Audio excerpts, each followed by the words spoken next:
Соңгы вакытта татар эстрадасы үзенең сәхнә артын бөтен пычраклыгы белән күрсәтә башлады бугай. Ландыш Нигъмәтҗанованың видео мөрәҗәгатен, шуның тирәсендәге ыгы-зыгыны мин нәкъ менә шулай бәялим. Бернинди дәлилләрсез, башкаларның шәхси тормышына тыкшынып, ниндидер пычрак гаеп ату. Бу әлбәттә бернинди кысаларга сыймый. Һәм әхлаки яктан, һәм юридик яктан. Синең хукукларны бозалар икән, рәхим итеп якла син аны. Әмма пычрак ямьсез юл белән түгел.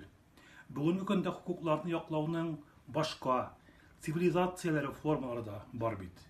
Әйтик шул хукуки, юридик законнар аша, ягъни шул суд аша.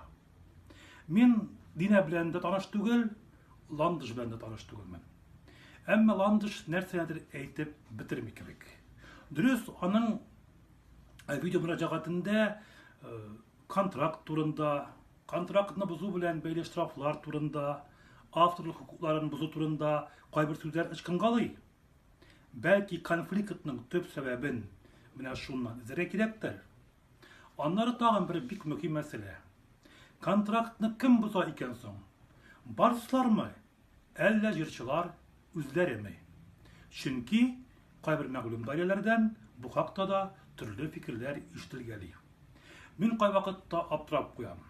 Безнең кайбер эстрада вәкилләре я халыкны бөтенләй сарыкка саный, я инде гафу итегез, үзләре бу өлкәдә бик сай йөзә.